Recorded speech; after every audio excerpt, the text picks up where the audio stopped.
Hello and welcome to my video about trading fast and thin markets with Jigsaw trading tool using the order flow concept. First of all, this is required disclaimer by US government in case you are US residents or US citizens. You should take note of this disclaimer. I'm not an investment advisor. I do not provide you with information how to make trades. It's just an educational information. You have to make your own decision and consult your financial and tax and whatever advisors. And you should know that past performance is not an indication of future performance. However, I'm not going to give you any past or future performance indications here whatsoever, but this is what is required. Now we are over it, so let's get started. I want to talk a little bit about thin market first, because as a user of Jigsaw trading tools and a member of the group, you are most likely exposed to traditional thick markets like treasuries, like indices, like S&P 500. So, what is the difference? Well, first of all, if you're used to see fat figures on the ladder, then you're not gonna see that in thin market. So the first characteristic is a low level of liquidity comparing to SIG markets like S&P 500 or bonds or many other markets. But those two categories are most notorious. So you should be ready to see much lower numbers. In case of gold, you may see in nearest level to the inside bid and offer, you may see just 3-5 contracts, sometimes even one, and some further away you should see something like 10, 15, maybe 20, and sometimes maybe 50, but that's not what you would see during the calmer times, only during the faster moves.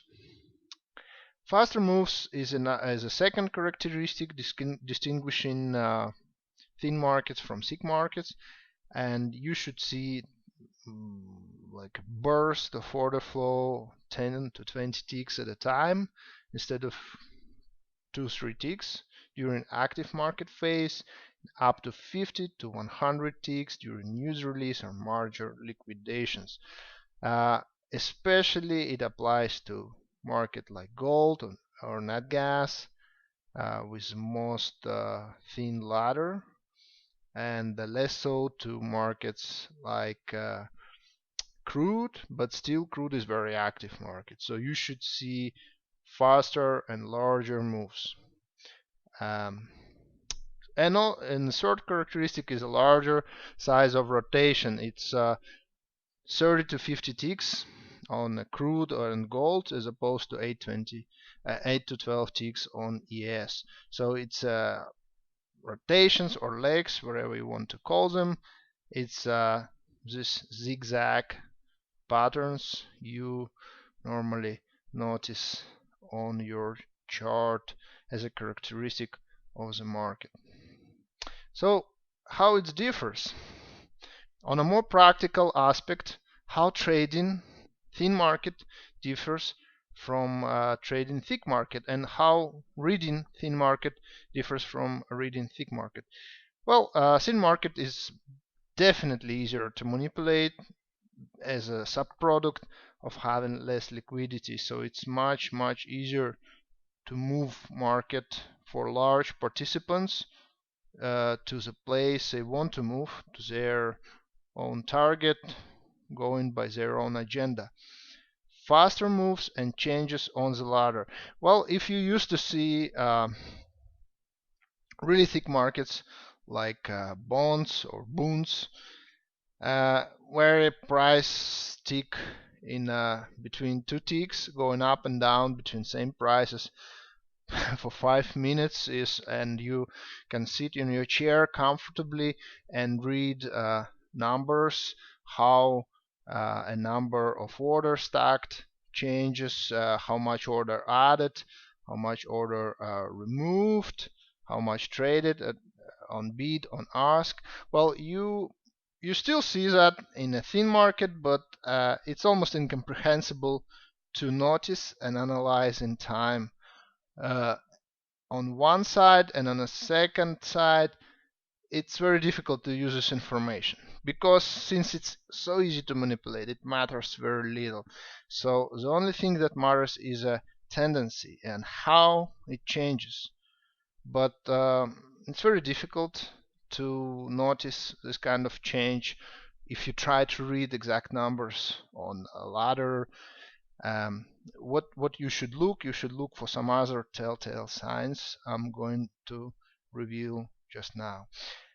Iceberg and divergences. If you used to call tops or bottoms or breakouts by noticing iceberg and divergences, you still can do that in a thin market, but well, for once you have to configure um, your indicators to much larger numbers. Well, much larger, much smaller numbers compared to years. But the thing is, you either will have too much of them or too little or none of them because they are everywhere. It's small, on a small scale, and it's very hard to use this information, iceberg divergence. So basically my recommendation is configure for gold something like 50 contracts for iceberg and 50 for divergence, and probably the same or a little bit more for crude, um, because you only want to hear them when the really big things appear, but you will see that anyways. Imbalance in actual market orders traded can give you a clue of importance. When you have your NinjaTrader with jigsaw tools um, started and left run for a while, and you can leave market to its own devices, make swing highs, swing lows, and this information is accumulated on your time and sales. You can actually analyze it, and it can provide you with some clue. Because, for example, if market goes up and then goes down, so you have a high, you have a swing high, and you can look what kind of numbers were traded at this swing high. It's only good if you kind of flash um, data, order count, before it happens, and analyze it after it happens, so you don't have conflicting information from earlier price action in the same region. But basically, if you see market went up to some point, and at this tip of the move you have a large number of market buy orders traded against sell limits, against asks, but still they did not go higher. It gives you a good clue that someone is protecting this high from going higher. So there is probably a stop order there or some kind of interest. So it gives you a clue this price level is important, and we want to trade important prices, but about this a little bit later. Huge imbalances on ladder are telltale signs. Basically, this is one of the two most important indications that I use. When the move starts, you will see huge imbalance. You have to look for total numbers of bids versus total numbers of offers. You can see this on time and sales, on a jigsaw version of Superdome, and when the big move is cooking and it may not even started to move, and it doesn't mean you have to jump on this still stationary bandwagon. But if you see like something um, on a bid side, 50 contracts total, and on a ask side, on offer side, you see 200. It's 4-to-1 difference. For sure something is going on, and it's most likely that market is preparing to make a move up despite a large number of limit orders above the current market price, because it's always a fight between buyers and sellers, and someone is trying to protect market from going up. On the other side, people who are buying, sometimes it's like a market making activity. They want to get out of the market, and they get out of the market by getting market to hit their sell limit. And when it matters little when we're in the middle of nowhere, like in the middle of the swing. That's why on a previous point I said, you can you should pay attention to the swing highs, swing lows, where you can see these imbalances, different number of market order traded, and when price gets there, pay attention to imbalances on the ladder, because there it matters. It matters because as large market participants start moving price at these levels, for example, we have swing high and price approaching it again, making a double top, and we see a big imbalance on the ladder, a lot of sell limit orders, a lot of offers, but still market is moving up. That's important. It's still moving up. It's not stopping. It means there is a huge buying pressure. But as limit orders give you a clue about where the next move will go and how important it is, because if for example, if you have like a forming double top, but you see like almost a balanced ladder, maybe I don't know, 20-50% imbalance, it means there is very little protection or fans going on, and probably this level doesn't really matter, and it make no sense to trade. But a little bit later about it, how we can be traded. So remember, huge imbalances on the ladder are important signs, but only at the right places. It does not matter in the middle of nowhere. And last and but not least, and actually the most important, is reconstructor tape. It's a major indicator, and I love it, and I think Jigsaw tools provide with a fantastic reconstructor tape that is far more superior than any standard tools. Basically, what do you want to see? If you want to buy, you want to see a lot of buy market orders, large market orders.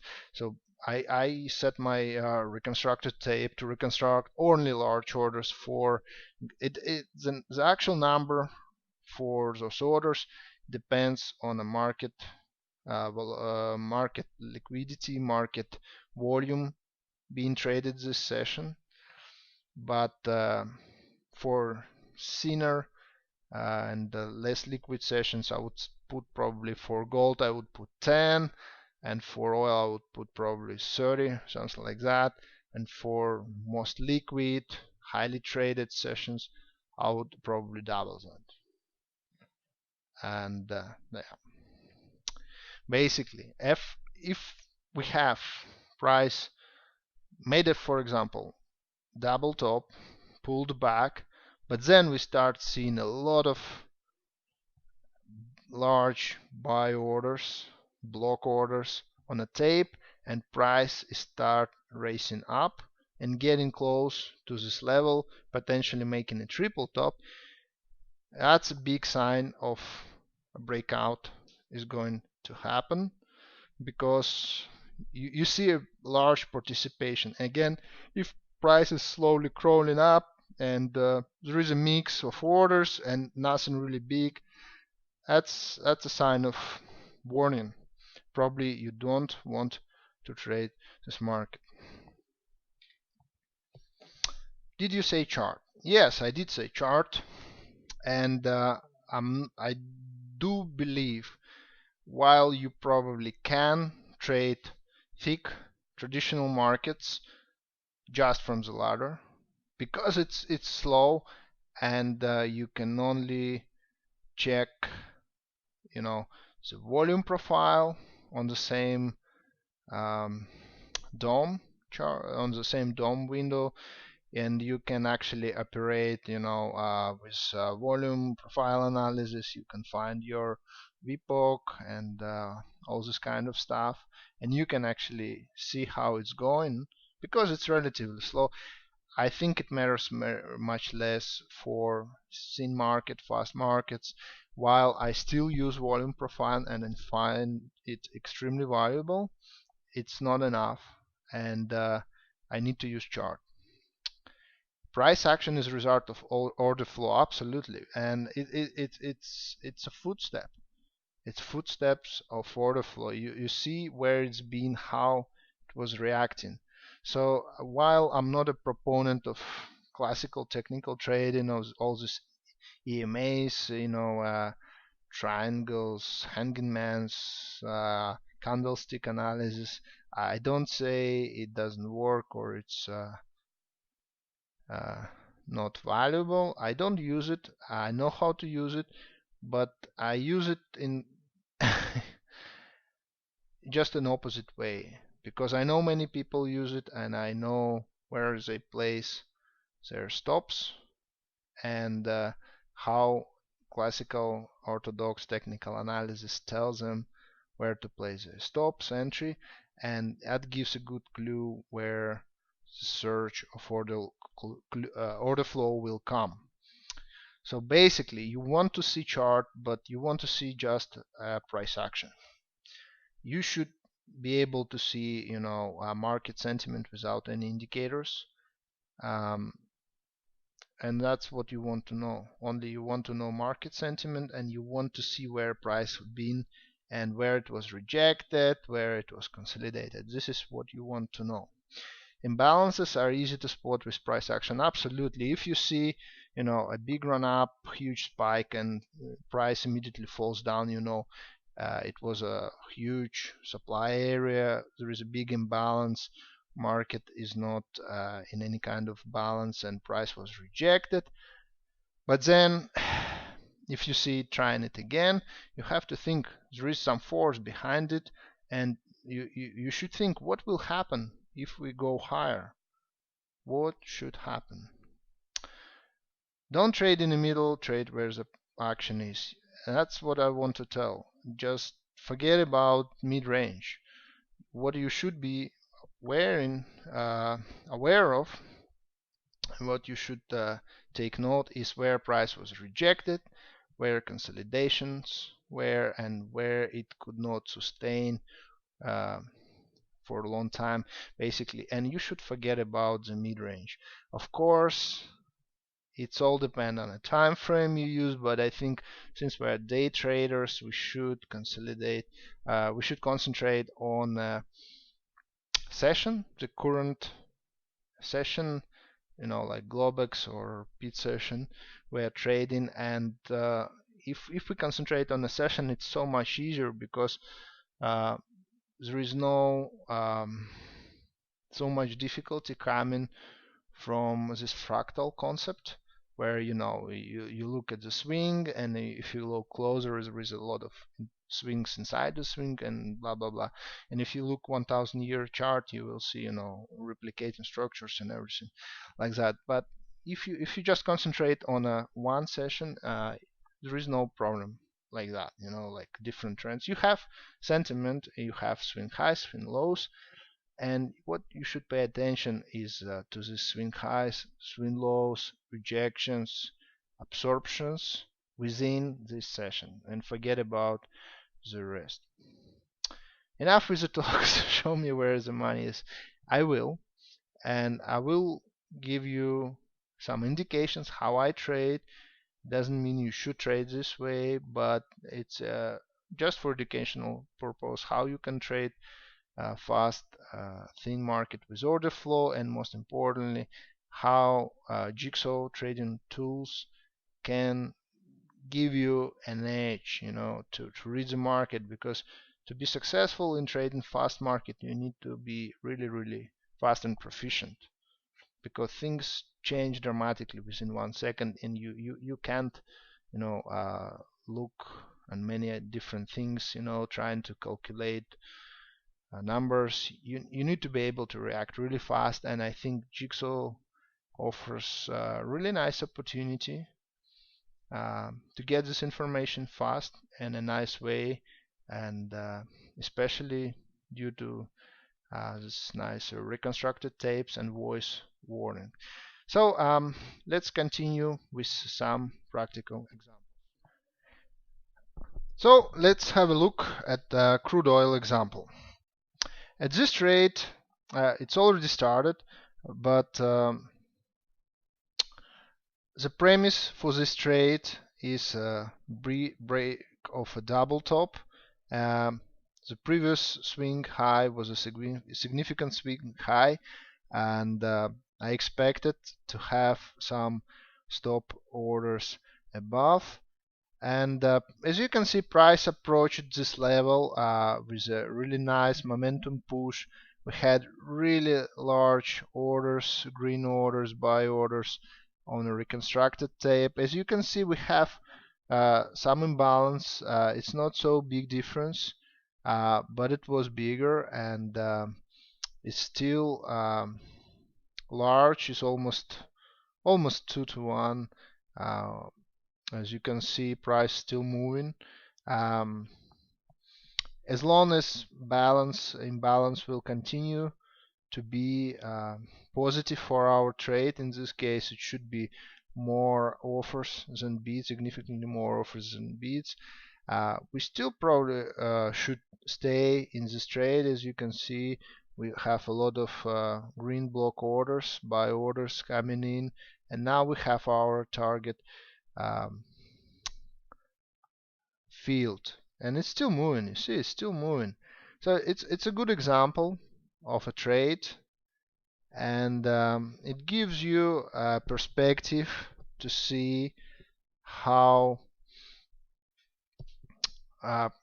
price action and indication should look like. So you saw a lot of large buy market orders on a tape, on a reconstructed tape, and huge imbalance, and also you saw large energetic pushes on a chart. And here you see it was a significant high before the large leg down in crude. So people who actually got short on the first or second leg down there, um, likely to put their protective stop loss orders above this high right here, yes. And some people who trade reversals, once we reversed off the bottom, some people would place their buy stop orders above. So once price moved fast to our level, usually it's a few ticks above high, a few ticks below low, we should expect a burst of order flow to take us into the trade. And as long as we have those large buy orders keep coming, and ladder to stay out of balance in our direction, in this case more offers than bids, we should be in this trade. This trade offers really nice probabilities. Oh, you see, it's still moving. It's such a nice level. It's still moving. Really nice combination of profit versus loss. So the stop on this trade, stop was something like less than 10 ticks, and you can see how far it moved. It moved quite a lot. So it's a nice trade, but let's move on to the next one.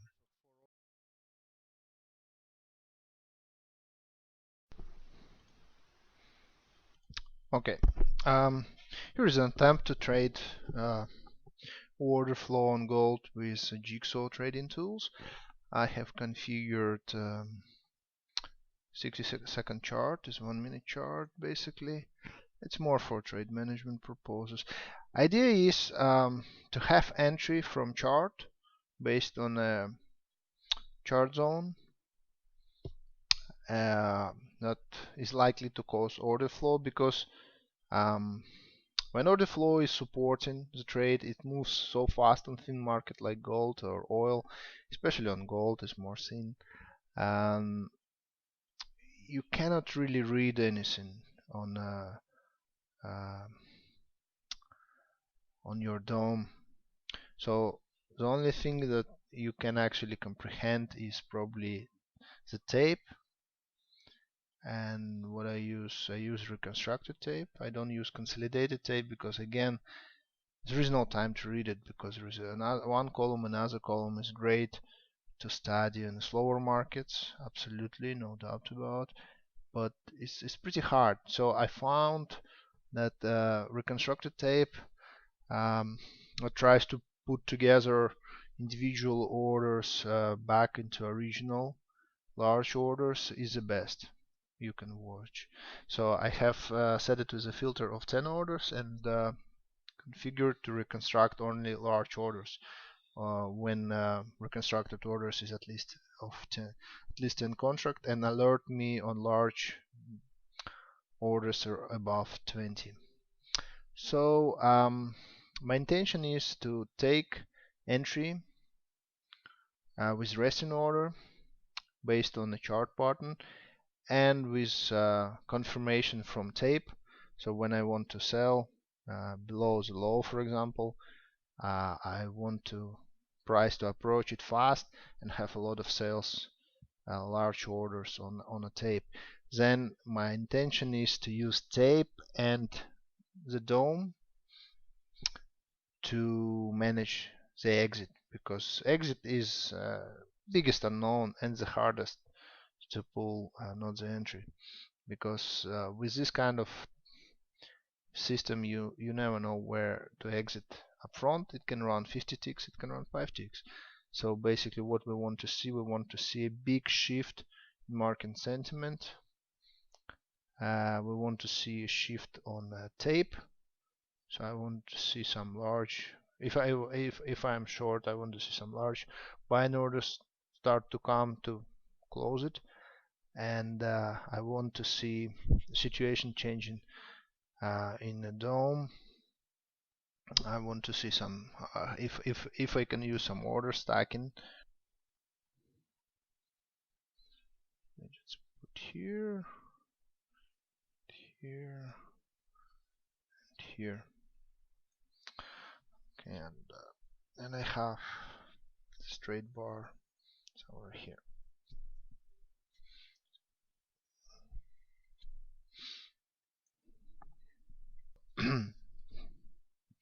Hopefully I can see some order stacking, and it can help me to find the right place to exit the trade. Again, I have configured to alert me with large bids and offer above 20 contracts. That's quite enough. Now market is thinning, so because it's later in the day, and we had a really big volume today, actually, quite unusual. Um, so now it's dropping. So 20 contracts now is pretty reasonable expectation of a large order.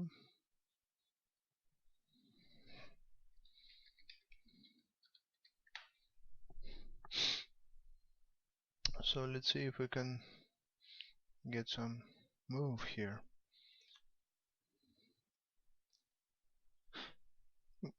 There is a good indication of current bids and offers stacked, so we can see there is 140 contracts of bids and only 50 of offers. Actually, in a very short term, it have to be treated opposite.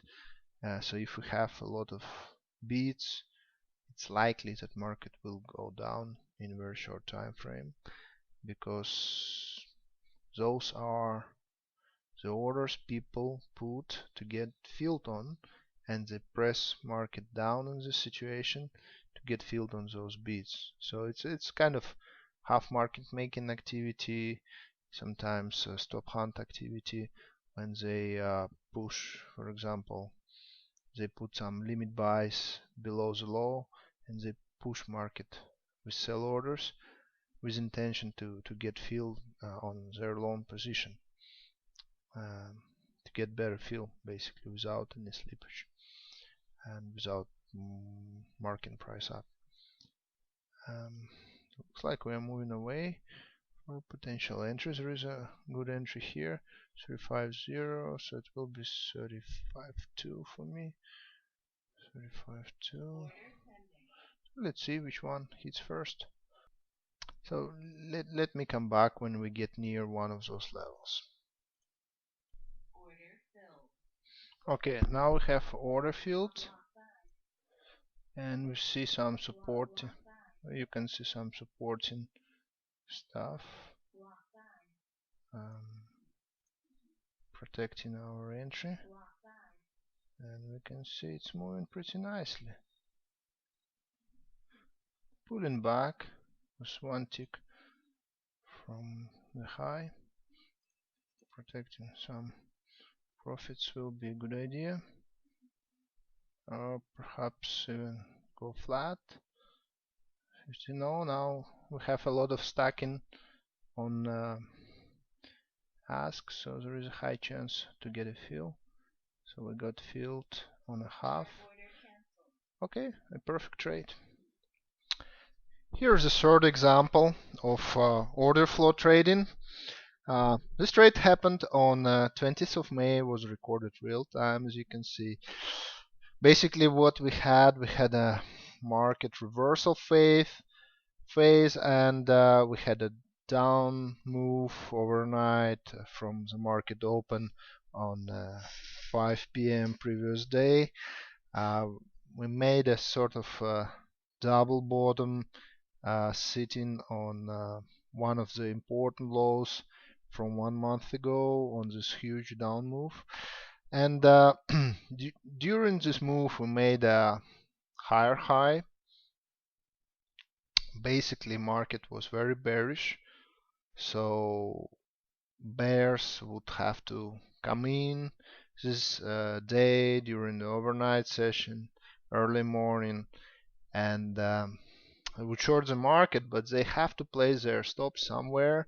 And also there are people sitting on their itching hands wanting to go long, as they can see a possible reversal. Since market was moving down for so long time, they are contemplating a possibility of getting a large long trade and stay in it for some time.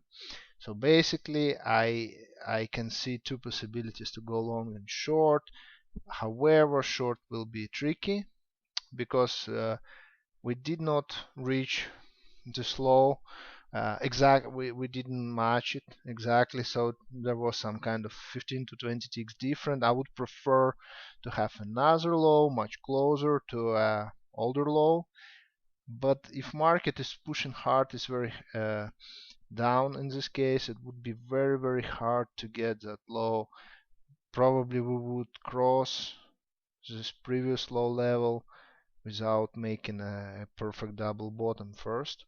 And the problem there is you don't know where to place your order exactly, so you're shooting in the dark. Yes, market is moving down big, but the only possibility to trade this move is to place a large stop orders like 20, 30, 40 ticks, and there is no guarantee of any sort you can win this trade, because it can make another leg up, another pullback before trying it again, make a double bottom. So To trade with this order flow stop hand method, you need to have very very precise indication of where your stop zone is. In this case, I find it much more beneficial to trade on the upside because market was moving down the whole night. People went short and short and short. Their stops are where above the distinct higher high during this overnight session. So basically, I'm even not trying to get a double top in this situation. I'm fine just to put my entry 2 ticks above um, this previous higher high from earlier to today, this early hours, because again I believe there is a large cluster of stop orders resting there from all those bears, and what is happening now is exactly um, the squeeze, the bear squeeze, short squeeze. So as we get higher, more and more bears get nervous. They try to sell. Some of them, try to average down. They sell more, and this is the reason as we get higher, we see more and more limit orders. People try to protect. They try to get better price. Their reasoning is that as we get closer to my stop order, if I open another short, my risk on this trade will be very small compared to my initial risk. So there is not so much additional risk, but if I improve my entry price, I average my entry price up. So if market will be rejected at this price, it will crash down and I will win big. This is the reason they keep adding shorts, but there is a strong market force, market sentiment driving price up, and this is what we should be looking for on tape. We want to look for large buy orders as we get there and some sell orders, because some people will be selling through the market orders as price gets there. So we want to see a lot of struggle. Before we get there, we want to see a lot of struggle. We don't want to see empty tape. We don't want to see some pathetic price action. We want to see a lot of moves, a lot of buy and sell orders. So it means this level is very important. But then we want to see as we get closer and closer, we want to see more buy orders, and we want to see more imbalance. We want to see more, in this case, offers than the bids on our ladder, on our time and sales. But let's see how it will develop as we get closer to our level. Okay, we're getting closer and closer to our buy order. So let's see. We have a lot of green block orders on the tape. We have big imbalance on our time and sales and our DOM. So all indication. Oh, it's a big, huge order. But the problem is, you see, we got filled right on top of it, and we're going to get stopped out. And don't be worried, because I use Ninja with a configured local sim 101. It's a local simulation. The move was so fast, so violent. It's a huge move. You can see it. It basically, because it configured with a big delay, like 600 millisecond, it simulated the fill very late and right at the end of the move. When you trade live, your stop orders are stacked on exchange. You just should make sure you trade with right broker who pass through yours to exchange. Almost all brokers do that, at least those who trade with NinjaTrader, and you should be safe. You could get some slippage, but not so much, and you should be winning in trades like that. But if you have a look at the tape, you see how much large, huge block buy orders we've seen there. If you roll recording back, you could see how um, time and sales, how ladder DOM was reacting, and you could see how different order stacking became, how big imbalance was, and how it changed right at the end. So that is it, and I hope you enjoyed my small presentation. Um, if you would like some other questions to be answered, check me out on Big Mike's trading forum. My nick is Zilar. Let me put it for you, and just type in one of my threads, and I will get your questions answered. Bye for now.